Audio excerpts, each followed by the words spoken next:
Hey guys, কেমন আছো? আশা করি ভালো আছো। আবারও নিয়ে চলে এলাম নতুন একটা ভিডিও। ভালো লাগলে লাইক কমেন্ট করবেন আর সব বন্ধুদের কাছে ভিডিওটা পুরোপুরি শেয়ার করে দেবেন। টেনে টেনে দেখবেন না, পুরোপুরি ভিডিওটা দেখবেন। যাই হোক, আমি দেখো আজকে আমাদের শনিবার নিরামিষ খাওয়া হবে। তার জন্য আজকের আমরা সবজি নিয়েছি কি কি দেখো, এখানে আলু নিয়েছি, পটল নিয়েছি আর কুমড়ো নিয়েছি। আর জাস্ট আদা দিয়ে আর কাঁচা লঙ্কা দিয়ে এই সবজিটা রান্না হবে। আজকে নিরামিষ তো, তার জন্য।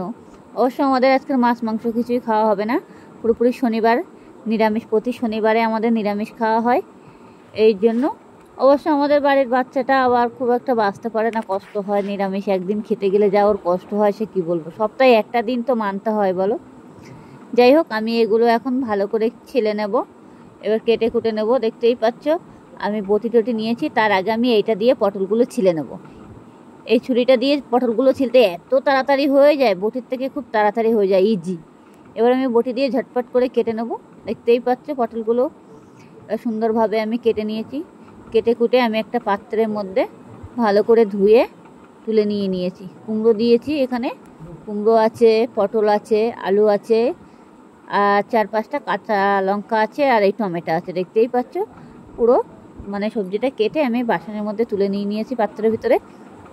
যাই হোক, এটাকে কুমড়োটা আমি অবশ্য বেশিক্ষণ জলে দিইনি, কেটেটা আমি পুরোটাই নিয়েছি। না, কুমড়ো জলে দিলে কুমড়োর যে মিষ্টিটা সেটা চলে যাবে আর কি। যাই হোক, এটাকে আমি নিয়েছি গুছিয়ে। এখন আমি কড়াই বসিয়ে দেব ঝটপট করে। আর যেগুলো কাটার আমি সেগুলো কেটে কুটে গুছিয়ে কমপ্লিট করে নিয়েছি। আর সবসময় একটু সবজি মানে সপ্তাহে একটা বার খাওয়াটা খুবই জরুরি দরকার। আর অবশ্য শনিবার তো আমাদের এমনিতেই নিরামিষ হয় প্রতি শনিবার, কিন্তু কেউ না বাঁচলে আমারই বাঁচতে হয়। অনেক সময় সবাই খেয়ে ফেলে ভুল কারণে, ছেলে তো বাঁচতে পারেই না, অত বাচ্চা মানুষ না। যাই হোক, আমি এখন কড়াই বসিয়ে দিয়েছি। এবার কড়াইতে আমি জিরে ফোড়ন দিয়ে দিয়েছি তেলের ভিতরে দিয়ে। এবার আমি যে একটু আদা কুচি সেটাও আমি দিয়ে দিলাম। আদাটা কুচিয়ে দিয়েছি, অন্য কোনো মানে মশলা দেবো না। যাই হোক, আদাটাকে আমি ভালো করে ভেজে নেব একটু। আদার কাঁচা ভাব গন্ধটা যাতে না থাকে সেরকমভাবে একটু লাল লাল করে আদাটা ভেজে নেব। জিরে ফোড়ন আর আদা আপনারা চাইলেও দিতে পারো, পাঁচফোড়ন, অসুবিধে নেই। আমরা সবসময় পাঁচফোড়নই খাই, আজকে আর পাঁচফোড়ন দিলাম না। যেটি হোক, আমি জিরে ফোড়ন দিয়েই করছি সবজি তো, সেই কারণে। যাই হোক, আমার আদাটা ভাজা হয়ে গেছে, দেখতেই পাচ্ছ। এবার আমি এখন সবজিটা পুরোটা ঢেলে দিয়েছি কড়ার ভিতরে। এবার ভালো করে নাড়তে হবে, একদম সবজিটা পুরো নাড়তে নাড়তে একদম নরম হয়ে যাবে। মানে এত কষা কষা করতে হবে যাতে সবজিটার ভিতরে সব মশলাগুলো ঢুকে যায় আর কি। এবার তার মধ্যে আমি এখন লঙ্কা দেবো। লঙ্কা তো দিয়েই দিয়েছি, যেটি হোক আমি লবণ দেবো আর একটু হলুদ দেবো। তার আগে আমি কিছুক্ষণ এটা নেড়ে নেই। এতে বেশি কিছু মশলা দেওয়া লাগবে না, যেটি হোক। আর সবসময় একটু মশলা ছাড়া তরকারি খেলে পরে পেটের সমস্যা ভালো থাকে। যাই হোক, আমি হলুদ দিয়ে দিয়েছি আর লবণ দিয়ে দিয়েছি। এই যে দিয়ে এটাকে ভালো করে নাড়াচাড়া দিতে হবে। লাস্টে আমি একটু ঘি দেবো। ঘি দিলে তরকারির টেস্টটাই আলাদা হয়, আপনারা চাইলে দিতে পারো, অসুবিধে নেই।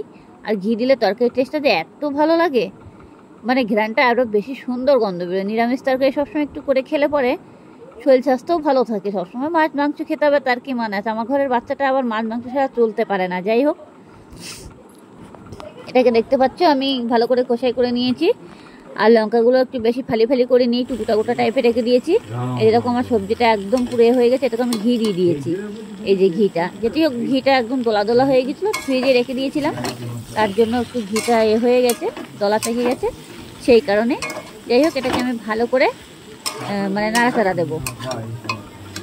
নাড়াচাড়া দিয়ে ঘিটা যাতে একদম সব সবজিতে মিশে যায়, নেড়ে কিছুক্ষণের জন্য আমি আবার একটু মানে ঢাকা দিয়েছিলাম। ঢাকা দিয়ে এটাকে সুন্দরভাবে নাড়তে হবে যাতে পুড়ে না যায়। যদি মনে করবে যে পুড়ে যাচ্ছে তাহলে গ্যাসটাকে একটু ছোলো করে দেবে। আর যদি মনে করবে যে জালটা জ্বলছে না তাহলে একটু বাড়িয়ে দেবে। আপনারা যেমনভাবে করবে হালকাভাবে একটু সবসময় জালটাকে কমিয়ে রাখার চেষ্টা করবে, তাহলেও অসুবিধা হবে না। সবজিটা পুড়ে গেলে বাজে গন্ধ লাগবে, খাওয়া যাবে না।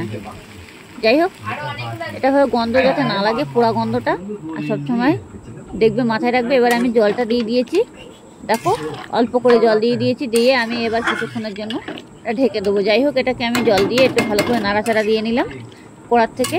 পুরোটা এক জায়গায় করে ভালো করে নেড়ে চেড়ে দিয়ে এবার থালাটা দিয়ে পুরোটা তরকারিটা ঢেকে দিতে হবে। যেটি হোক, ঝোলটা না কমা পর্যন্ত আমি ঢাকাটা এখন খুলবো না। যেটি হোক, এখন আমি ঢেকে দেবো। কিছুক্ষণ পরে আমি আবারও ফিরে আসছি। চলো, আমি এখন সবজিটাকে ভালোভাবে ঢেকে দিয়ে দিয়েছি। এই যে দেখো আমি এবার খুলে নিয়েছি, আমার সবজিটা অলরেডি হয়েও গেছে। এটা নাড়াচাড়া দেওয়ার কোনো প্রয়োজনই আসেনি, যেটুকু জল দিয়েছি সেই জলে পুরোপুরি হয়ে গেছে সবজিটা। এই দেখো, দেখো তো কত সুন্দর কালার চলে এসেছে। আর এইভাবে সবজি রান্না করলে পরে এমনিই খাওয়া হয়ে যাবে, অল্প একটু সবজি দিলে ভাত পুরো খাওয়া হয়ে যায়। আপনারা চাইলে রুটি দিয়েও খেতে পারো, কোনো সমস্যা নেই, ভাত দিয়েও খেতে পারো। এই সবজি মানে সব কিছুতেই খাওয়া যাবে আর কি। দেখতেই পাচ্ছ সবজিটা আমি পুরো গ্যাসটাকে বন্ধ করে দিয়ে দিয়েছি। সবজিটা এবার পুরোপুরি নামিয়ে নেব। এবার যেটিও কড়ার ভিতরেই আছে, এখনও নামাইনি পুরোপুরি। কালারটাও কিন্তু দারুণ এসছে। আর কাঁচা লঙ্কা দিয়েই সবজি করেছি, আপনারা লঙ্কাটা যেমন খাবেন তেমন দিতে পারবেন, কোনো অসুবিধা নেই সবজির ভিতরে। যাই হোক, ভালো লাগলে লাইক কমেন্ট করবেন আর সব বন্ধুদের কাছে ভিডিওটা পুরোপুরি শেয়ার করে দেবেন।